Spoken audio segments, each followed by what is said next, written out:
Hello everyone, welcome to my channel ईजान fan fiction. तो चलिए फ्रेंड्स, अपनी स्टोरी कॉल मी डैडी का नेक्स्ट पार्ट शुरू करते हैं। और फैन फिक्शन अगर आपको अच्छा लगे तो प्लीज़ फ्रेंड चैनल को सब्सक्राइब जरूर करना।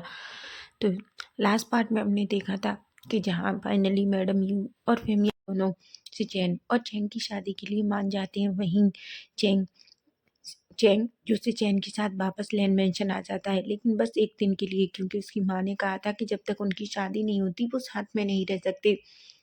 वहीं हम दूसरी तरफ देखते हैं जहाँ विंग की तबीयत खराब हो जाती है और वांगजी उसे लेकर हॉस्पिटल आता है। वहीं डॉक्टर जो विंग से एक टेस्ट कराने को कहते हैं। फाइनली विंग पहले तो जाना नहीं चाहता था, लेकिन वांगजी जो उसे समझाता है और विंग कह देता है, लेकिन फिर भी वो बहुत डरा हुआ था। डॉक्टर किम विंग की तरफ देखते हैं और कहते हैं, विंग आपको डरने की ज़रूरत नहीं है, बस एक छोटा सा टेस्ट है। विंग कहता है ठीक है, ऐसा कहता है। वहीं वांगजी थोड़ा घबराया हुआ था, उसे ऐसा लग रहा था कि पता नहीं उसके विंग को क्या हुआ है और वो विंग के मामले में कभी भी कोई रिस्क नहीं ले सकता। वो अपने मन में कहता है बस मेरे विंग को कुछ होना नहीं चाहिए। वहीं डॉक्टर जो विंग के अंदर टेस्ट करते हैं, थोड़ी देर बाद वो विंग से कहते हैं, विंग आप बाहर वेट कीजिए, हम थोड़ी देर में आपको बुलाते हैं। विंग कहता है और बाहर जाता है। वांगजी जो वहीं बैठा हुआ था, विंग उसके पास जाकर बैठ जाता है। वांगजी कहता है क्या हुआ बाहुबे? विंग कहता है पता नहीं, उन्होंने कहा कि वो थोड़ी देर बाद हमें बुलाएंगे। विंग कहता है वांगजी, वांगजी होता है बोलो बाहुबे। विंग कहता है क्या मुझे कुछ हो गया है? क्या मैं मरने वाला हूँ? वांगजी कहता है विंग कैसी बातें कर रहे हो तुम, तुम्हें कुछ नहीं होगा और तुम ऐसा कैसे सोच सकते हो? विंग कहता है एक्चुअली मुझे नहीं पता, कुछ दिन से मेरे साथ बहुत गलत हो रहा है, बहुत अजीब अजीब चीज़ें खाने का मन करता है और आपको पता है उसके बाद भी मुझे बहुत वॉमिटिंग भी होती है। मैंने आपको बताया नहीं, कभी कभी मुझे रोने का मन करता है और इसलिए मैं आजकल बहुत जल्दी गुस्सा हो जाता हूँ। क्या सच में मुझे कुछ होने वाला है? मैं आपको छोड़कर मर जाऊँगा? वांगजी विंग के मुंह पर हाथ रखता है और कहता है बाहुबे तुम कैसी बातें कर रहे हो और तुम्हें हुआ क्या है? तुम ऐसा कैसे सोच सकते हो? बच्चा कुछ नहीं होगा, मैं हूं ना। विंग जो बस वांगजी को टाइटली हग करता है और कहता है मैं आपको छोड़ना नहीं चाहता, मैं आपसे बहुत प्यार करता हूँ। मैं नहीं चाहता कि मुझे कुछ हो। वांगजी कहता है विंग अगर कुछ होगा, चाहे कुछ भी हो, उससे पहले मुझसे गुजरना होगा और तुम्हें कुछ भी नहीं होगा। तभी एक नर्स आती है और विंग और वांगजी की तरफ देखती है और कहती है डॉक्टर किम ने आपको केबिन में बुलाया है। वांगजी कहता है, विंग का हाथ पकड़ता है और दोनों अंदर जाते हैं। डॉक्टर किम जो विंग को देख रहे थे, वांगजी कहता है डॉक्टर किम बताइए क्या बात है? किम कहते हैं पहले आप दोनों बैठ जाइए। वांगजी और विंग दोनों डॉक्टर किम के सामने चेयर पर बैठ जाते हैं। तभी वांगजी कहता है बताओ डॉक्टर किम आखिर ऐसा क्या हुआ है? विंग इतना वॉमिटिंग सुबह सुबह क्यों कर रहा है? तभी उनके फेस पर एक स्माइल आ जाती है और वो कहते हैं एक्चुअली मिस्टर लेन, अब आपको अपने हस्बैंड का बहुत अच्छे से ख्याल रखना होगा। वांगजी अपनी मुट्ठियां बीच लेता है और कहता है कहने का क्या मतलब है कि मुझे विंग का अच्छे से ख्याल रखना होगा? अगर मेरे विंग को कुछ हुआ है तो आप इतना मुस्कुराकर कैसे बता सकते हैं? विंग की बॉडी शिवर करने लगती है। तभी डॉक्टर किम कहते हैं रिलैक्स मिस्टर लेन, आप बेवजह परेशान हो रहे हैं, आपके हस्बैंड को कोई बीमारी नहीं है। वांगजी कहता है मतलब फिर आपने ऐसा क्यों कहा कि मैं उसका ज़्यादा ख्याल रखूं? तभी डॉक्टर एक स्माइल करते हैं और कहते हैं क्योंकि आप पेरेंट्स बनने वाले हैं। भांगजी कहता है क्या बकवास कर रहे हैं आप? तभी भांगजी कहता है क्या कहा आपने? तभी डॉक्टर किम कहते हैं हाँ, मैंने कहा कि आप दोनों पेरेंट्स बनने वाले हैं। भीम कहता है आप ऐसा मजाक कैसे कर सकते हैं, आपको ऐसा मजाक नहीं करना चाहिए। भांगजी कहता है डॉक्टर किम भीम सही कह रहा है, ये कोई मजाक नहीं है और आप ऐसा मजाक कैसे कर सकते हैं? किम कहते हैं मैं सच कह रहा हूँ, मैं मजाक नहीं कर रहा। आपका हस्बैंड 2 मंथ प्रेग्नेंट है। वीन की आंखें तो बड़ी बड़ी हो जाती हैं। वो वांगजी की तरफ देखता है और कहता है तो डॉक्टर किम क्या कह रहे हैं? तभी वो कहते हैं हाँ, हम गलत नहीं कह रहे, हम सही कह रहे हैं, एक्चुअली आपके हस्बैंड प्रेग्नेंट है। वीन भी बड़ी बड़ी आंखें हो जाती हैं। लेकिन तभी वांगजी कहता है सच बताओ, क्या ये कोई मजाक नहीं है? डॉक्टर किम कहते हैं बिल्कुल नहीं, अगर आप देखना चाहते हैं तो ये देखिए। वो सारी रिपोर्ट्स वांगजी और विंग के सामने रख देते हैं। विंग की आंखों में आंसू आने लगते हैं। तभी वांगजी कहता है पर ऐसा कैसे हो सकता है, विंग तो एक मेल है ना। डॉक्टर किम कहते हैं लेकिन वो एक स्पेशल मैन है जो बच्चे कैरी कर सकता है। वांग जी विंग की तरफ देखता है और अचानक विंग को अपनी गोद में उठा बिठा लेता है। विंग कहता है वांग जी। तभी डॉक्टर किम कहते हैं घबराने की कोई बात नहीं है, वो बिल्कुल ठीक है। जो उसका अचानक रोना गुस्सा होना वो बस मूड स्विंग की वजह से है, और वॉमिटिंग ये तो बस मॉर्निंग सिकनेस है, कुछ दिन बाद कम हो जाएगी। मैं कुछ मल्टीविटामिन देता हूँ, पर आप उनका अच्छे से ख्याल रखना और उन्हें टाइम से खिलाना। वांग जी कहता है बिल्कुल, मैं बिल्कुल अच्छे से ख्याल रखूंगा और उसे अच्छे से खिलाऊंगा। ये सुनकर वो एक स्माइल करती है और कहती है मैं बस यही चाहता हूँ। वहीं हम देखते हैं विंग जो वांग जी की तरफ देख रहा था। वांग जी जो जल्दी से डॉक्टर किम से बहुत सारी मेडिसिन का कागज ले लेता है और उसे लेकर विंग का हाथ पकड़ता है, लेकिन तभी वो विंग को अपनी ब्राइडल स्टाइल में कैरी कर लेता है। विंग कहता है आप क्या कर रहे हैं? वांग जी कहता है मैं नहीं चाहता मेरा भाव भी बिल्कुल भी जमीन पर पैर रखे। तुम कुछ भी नहीं करोगे, तुम बस आराम करोगे। विंग कहता है गगा, मैं बीमार नहीं हूँ, मैं बस प्रेग्नेंट हूँ। वांग जी कहता है मैं नहीं जानता, पर मैं नहीं चाहता कि तुम जमीन पर नीचे पैर रखो। मैं ये भी नहीं चाहता कि तुम्हें और मेरे बच्चे को कुछ भी हो। ऐसा कहता है, जिस पर विंग बस कह देता है। तभी नर्स जो वांग जी के सामने आती है और कहती है मिस्टर किम को आपसे कुछ और बात भी करनी है। वांग जी कहता है क्यों, क्या हुआ? उन्होंने तो कहा कि हम जा सकती हैं। वो कहती है मुझे नहीं पता, वो आपसे कुछ और बात भी करना चाहते हैं। ऐसा कहकर वो फिर से दोनों डॉक्टर किम के केबिन में जाते हैं। डॉक्टर किम कहते हैं मिस्टर लैन मैं आपको एक बात बताना भूल गया। वांग जी कहता है वो क्या? तभी डॉक्टर किम कहते हैं एक्चुअली मैं आपको बताना चाहता हूँ कि आपके हस्बैंड एक नहीं बल्कि ट्विंस बेबी से प्रेग्नेंट है। विंग और वांग जी की आंखें तो बड़ी बड़ी हो जाती हैं। विंग अपनी टमी पे हाथ रखता है और कहता है क्या आप सच कह रहे हैं? वांग जी कहता है ऐसा नहीं हो सकता, मैंने जरूर कुछ अच्छा काम किया होगा जिस वजह से बेबी तुम मुझे मिले हो। और इतनी डबल खुशी मैंने तो कभी नहीं सोचा था कि मुझे इतनी बड़ी खुशी मिलेगी। विंग कहता है गगा, क्या आप मुझसे सच में बहुत प्यार करते हैं? वांग जी कहता है बहुत, तुमसे ही नहीं बल्कि मेरे होने वाले बच्चों से भी। तभी डॉक्टर किम कहते हैं बाकी आप बस इनका ख्याल रखिए। वांग जी कहता है और विंग को फिर से ब्राइडल स्टाइल में कैरी करके ले जाने लगता है। सभी लोग विंग और वांग जी को देख रहे थे, पर वांग जी को तो जैसे कोई फर्क नहीं पड़ता, उसके लिए तो उसका विंग ही उस टाइम बस मायने रखता है। वहीं हम लैंड मेंशन में देखते हैं जहाँ सिचेन चेंग और शुयांग पहले से ही बैठे हुए थे। शुयांग कहता है सिचेन का क्या विंग ठीक तो है ना? सिचेन कहते हैं पता नहीं, वांग जी नहीं आता तब तक कुछ नहीं पता चलेगा। चैंग कहता है मुझे बहुत घबराहट हो रही है, पता है कल उसका बिहेव बहुत अजीब था।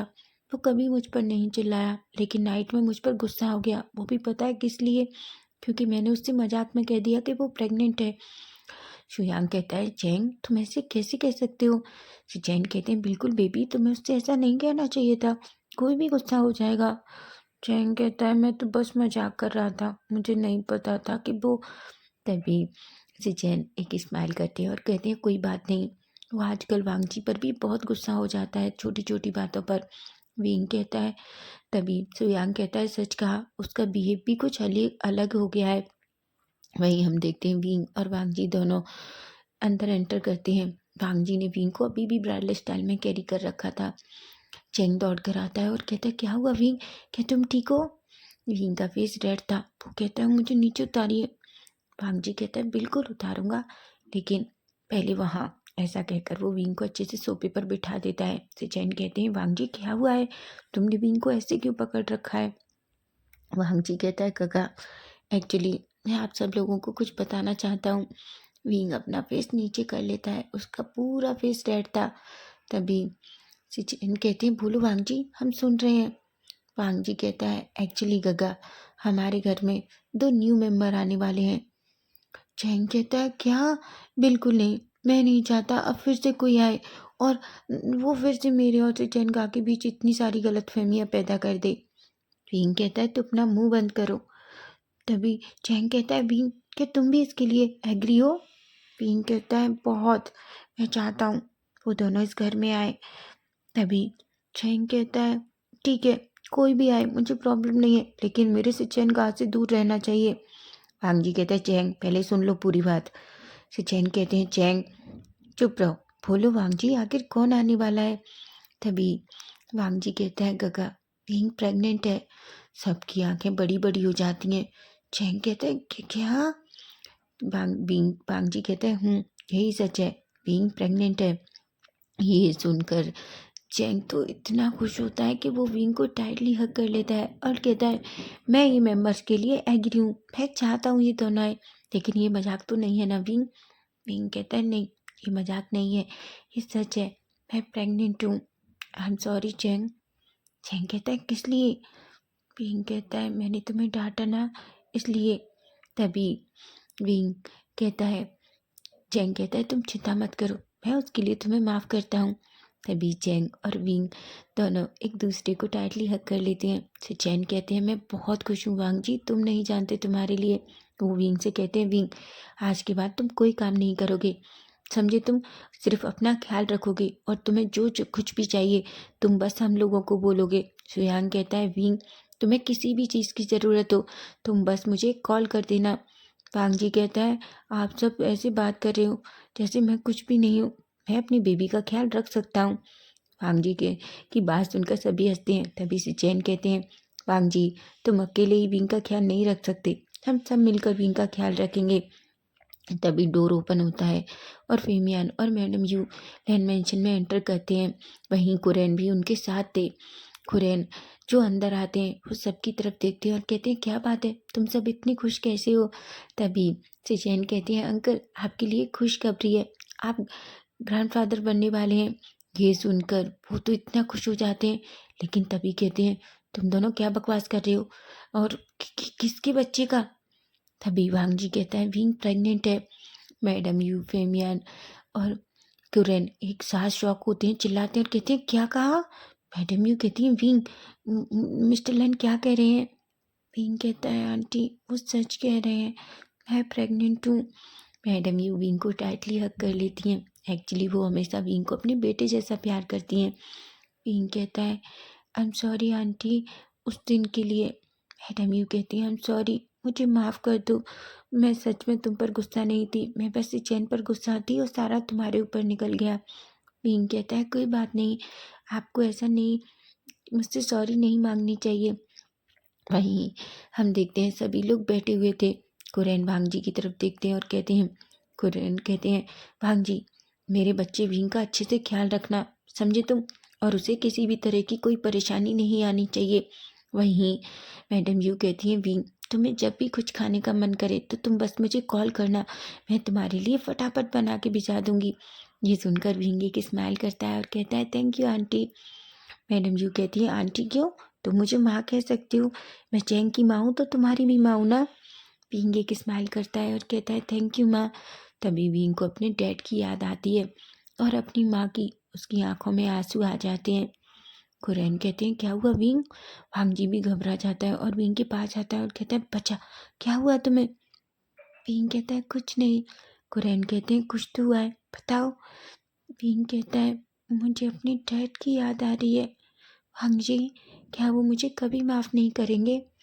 भांग जी अपनी मुट्ठियाँ बींच लेता है।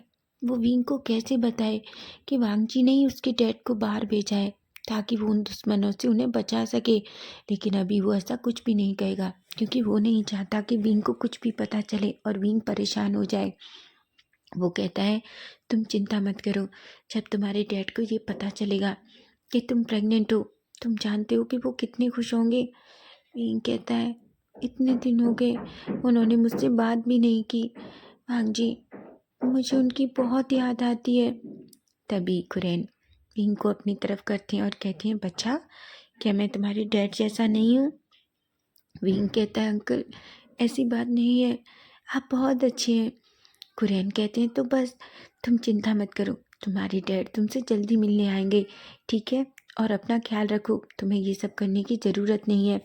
वहीं हम देखते हैं मैडम यूँ खड़ी होती हैं और कहती हैं मैं बस चाहती हूँ कि सिचैन और चैंग की भी शादी जल्दी हो जाए। जिस पर कुरैन कहते हैं ठीक है, मैं भी यही चाहता हूँ, मैं चाहता हूँ ये शादी जितनी जल्दी हो उतना अच्छा है। चैंग कहता है माँ मैं विंग को छोड़कर यहाँ से नहीं जाऊँगा। तभी कुरैन कहते हैं नहीं, चैंग तुम्हें जाना होगा, हमने शादी की डेट 1 वीक बाद की निकाली है, तब तक तुम्हें अपनी माँ के साथ रहना होगा। चैन और चैंग एक दूसरे को देखते हैं। सबके फेस पर एक स्माइल थी क्योंकि वो देख रहे थे कि वो दोनों कितना डरे हुए हैं। चैंग कहता है मैं आपके बिना नहीं रह सकता। चैन कहते हैं बच्चा मैं भी नहीं रह सकता, लेकिन तुम्हें जाना होगा। अंकल और तुम्हारी माँ का है ऑर्डर है। तभी चैंग कहता है पर मैं नहीं जाऊँगा। आप मम्मा को क्यों नहीं समझाते? मैं आपके पास रहना चाहता हूँ। मैं विंग के पास रहना चाहता हूँ। वो प्रेग्नेंट है। विंग तभी मैडम यू कहती है विंग की चिंता तुम मत करो, विंग के लिए हम सब हैं। लेकिन जब तक तुम्हारी शादी नहीं हो जाती ना तो तुम सिचैन से फ़ोन पर बात करोगे और ना ही तुम और सिचैन दोनों मिलोगे।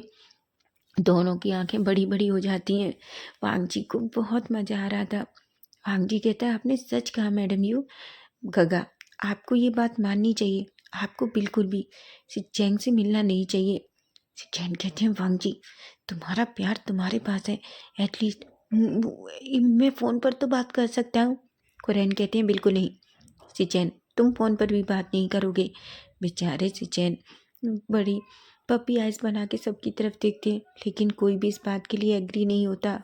वो बेचारे गहरी सी सांस लेते हैं और कहते हैं आखिर मेरे साथ ही ऐसा क्यों होता है? मैं जब भी अपने प्यार के साथ होता हूँ कुछ ना कुछ गड़बड़ हो जाती है। तभी मैडम यू कहती हैं सिचैन मुझे बता क्या तुम बींग से प्यार करती हो? सिचैन कहते हैं हाँ मैं बींग से प्यार करता हूँ। तभी उनकी मैडम यू कहती हैं ठीक है अगर तुम उससे प्यार करती हो तो अच्छा है कि तुम 1 वीक की दूरी सहो।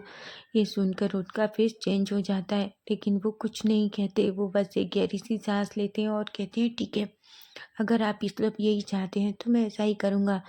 ऐसा कहते हैं। वहीं हम देखते हैं विंग और वांग जी दोनों एक दूसरे को देखकर बहुत खुश थे। फाइनली 1 वीक बाद चैन और चैंग की शादी फाइनल हो जाती है। चैंग जाना तो नहीं चाहता था पर मैडम यू उसे ज़बरदस्ती वहाँ से ले जाती हैं। वहीं हम देखते हैं सभी घर में बहुत खुश थे। वहीं कुरैन जो वांग जी और विंग की तरफ देखते हैं और कहते हैं वांग जी जाओ विंग को उसके रूम में छोड़ो ताकि वो आराम कर सके और मुझे तुमसे कुछ ज़रूरी बात करनी है। वहीं वांग जी कहता है विंग कहता है मैं चला जाऊँगा, आप अंकल से बात कर लीजिए।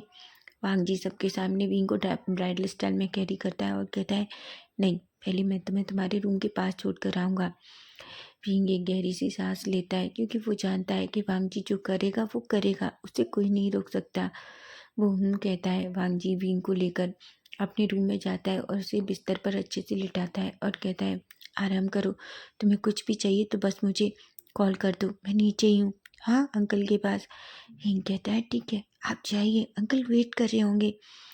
वांग जी कहता है वांग जी जो नीचे आता है। तभी कुरैन वांग जी से कहते हैं इसे चैन कुरैन और चुयांग मेरे साथ आओ, क्योंकि फिर मैडम यू पहले ही चैंग और को लेकर अपने साथ चली गई थी। सभी लोग स्टडी रूम में थे। कुरैन कहते हैं तुम सब अच्छे से जानते हो कि विंग की प्रेगनेंसी हमारे लिए बहुत अलग मैटर है, इसके बारे में किसी को पता नहीं चलना चाहिए। वांग जी कहता है अंकल आप ऐसा क्यों कह रहे हैं? अंकल कहते हैं मैं नहीं चाहता कि ये बात किसी को पता चले।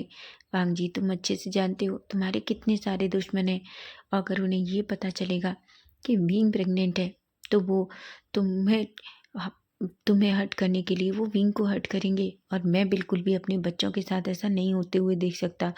इसलिए विंग आज के बाद लैंड मेंशन से बाहर नहीं जाएगा। और दूसरी बात उसकी प्रेगनेंसी की खबर किसी को नहीं पता चलेगी हम लोगों के अलावा।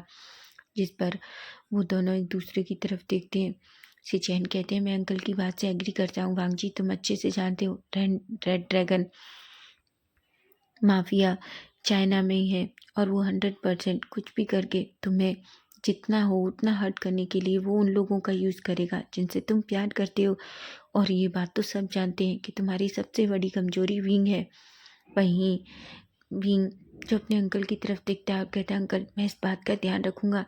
कुरैन कहते हैं वांग जी याद रखो तुम्हें सबसे ज़्यादा विंग की केयर करनी है, चाहे तुम्हारा काम कितना भी ज़रूरी क्यों ना हो, लेकिन विंग से बढ़कर नहीं है। वांग जी कहता है बिल्कुल अंकल मैं इस बात का अच्छे से ध्यान रखूंगा। कुरैन कहते हैं और कहते हैं ठीक है आज से मैं डेली यहाँ आऊँगा। मैं भी अपने बच्चे के साथ जुड़ना चाहता हूँ ताकि मैं विंग के साथ अपने पोतों को भी देख सकूं, जिस पर सभी हंसने लगते हैं। वहीं हम भी देखते हैं कुरैन भी थोड़ी देर बाद वहाँ से चले जाते हैं।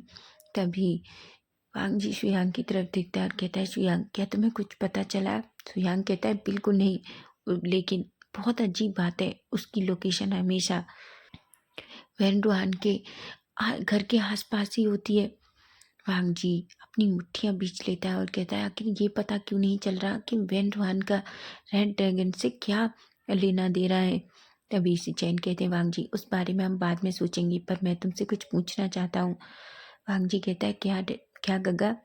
सिचैन कहते हैं, वांग जी क्या तुम्हें नहीं लगता तुम्हें विंग के डैड से एक बार बात करनी चाहिए, ताकि वो विंग से एक बार बात करें? वांग जी कहता है, क्या? सिचैन कहते हैं, देखो विंग इस टाइम बहुत सेंसिटिव सिचुएशन में है, तुम अच्छे से जानते हो। वो जिन चीज़ों के बारे में सोचेगा वो खुद को हर्ट करेगा। उसकी माँ के बाद उसके पास सिर्फ उसकी डैड है, और वो विंग से बहुत प्यार करती हैं, और विंग भी, और ऑफ कोर्स वो उन्हें याद करता है। इसलिए वांग जी मैं चाहता हूँ कि तुम एक बार उनसे बात करो और उनसे कहो कि वो विंग से बात करें। वांग जी जानता है कि उसकी गग्गा गलत नहीं कह रहे। वो कहता है, गग्गा मैं उनसे बात करूँगा। तभी से चैन कहते हैं। उसके बाद हम देखते हैं वांग जी जो अपने रूम में आता है और देखता है विंग जो बहुत ही गहरी नींद में सो रहा था। वो विंग के फोरहेड पे किस करता है और कहता है, चाहे मुझे जान देनी पड़े, पर मैं तुम्हें और मेरे बच्चों को कुछ नहीं होने दूंगा विंग। मैं जल्द से जल्द उस रेड ड्रैगन माफिया को पकड़ लूँगा। मैं जानता हूँ वो ही है जो तुम्हें जितना जल्दी हो उतना नुकसान पहुँचाने की कोशिश करेगा, लेकिन मैं तुम्हें कुछ नहीं होने दूंगा। तुम मेरी ज़िंदगी हो, और अब तो मेरी ज़िंदगी बड़ी हो चुकी है। मैं अपने बच्चों को और तुम्हें किसी को भी चोट पहुँचाने की कोशिश नहीं करने दूंगा, समझी तुम? ऐसा कहता है। वहीं हम दूसरी तरफ देखते हैं, जहाँ मियाँ मियाँ जो एक पर्सन के सामने खड़ी थी और उसे की तरफ देखकर कहती है, तुम कहना क्या चाहते हो? वो पर्सन कहता है, मुझे नहीं पता कि लैंड मेंशन में क्या है हो रहा है, लेकिन ऐसा लग रहा है जैसे बहुत बड़ी खुशी आ गई है उनके घर। वो सभी बहुत खुश थे। मियाँ मियाँ कहती है, बिल्कुल नहीं, वो लोग खुश कैसे रह सकते हैं? मुझे इतनी तकलीफ देने के बाद उनकी हिम्मत कैसे हुई खुश रहने की? वो अचानक एक ग्लास उठाती है और नीचे फेंक देती है। चाव कहता है, कूल म्याओ म्याओ, तुम ऐसा बिहेव क्यों कर रही हो? म्याओ म्याओ कहती है, मैं नहीं जानती चाव, लेकिन वो लोग खुश होते हैं ना तो मुझे बहुत गुस्सा आता है, पर मुझे ये समझ में नहीं आ रहा उनकी खुशी का राज क्या है। ऐसा आखिर उन लोगों को क्या मिल गया है जिस वजह से वो इतना खुश हैं? वो कहती है उस पर्सन से, क्या तुम्हें नहीं पता? वो कहता है, मुझे नहीं पता, पर मुझे इतना पता है कि उनके घर कोई बहुत बड़ी खुशी आई है और उनके यहाँ कुछ होने वाला भी है।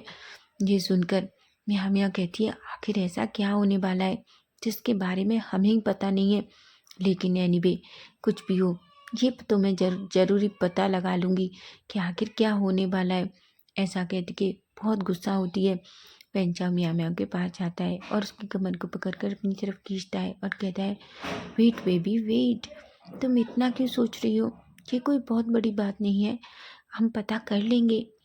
मियाँ मियाँ कहती है, वेंचा तुम नहीं जानते, मुझे गुस्सा आ रहा है, वो लोग इतना खुश कैसे रह सकते हैं? उन्हें खुश रहने का कोई हक ही नहीं है। तभी बेंचाव कहता है, तुम चिंता मत करो, उनकी खुशी ज़्यादा दिन की नहीं है, मैं जल्दी ही उनकी खुशी पूरी तरीके से ख़त्म कर दूंगा। ऐसा कहता है और एक गहरी सी सांस लेता है। वहीं हम देखते हैं वांग जी जो किसी को कॉल करता है और किसी से बात करता है। वो पर्सन बस कहता है। वांग जी कहता है, मैंने जैसा कहा है वैसा करो। वो पर्सन की आंखों में आंसू थे। वो कहता है, क्या वो मुझसे बात करेगा? वांग जी कहता है, वो आपको बहुत याद करता है और प्लीज़ उससे बात कीजिए। वो भी थोड़ा बहुत सैड थे। वहीं अब हम थोड़ी देर बाद का सीन देखते हैं, जहाँ विंग धीरे धीरे अपनी आइस ओपन करता है। वो देखता है कि वो कितना सोया। वो कहता है, मैं तो कितना सो गया, पता नहीं अंकल चले तो नहीं गए होंगे। ऐसा कहकर वो उठता है, वॉशरूम में जाता है, खुद का फेस क्लीन करता है और थोड़ा बाहर आता है। वहीं हम देखते हैं बाहर आने के बाद वो अपना फ़ोन देखता है। उसका फ़ोन जो रिंग हो रहा था, वो जल्दी से अपना फ़ोन उठाता है और देखता है कि फ़ोन किसी अननोन नंबर से आ रहा था। वो जैसे ही फ़ोन उठाकर हेलो कहता है, उसकी तो सांसें एकदम से रुक जाती हैं और वो पूरी तरीके से शॉक हो जाता है। वो बस हेलो कहता है और उसकी आँखों में बहुत सारे आँसू आ जाते हैं।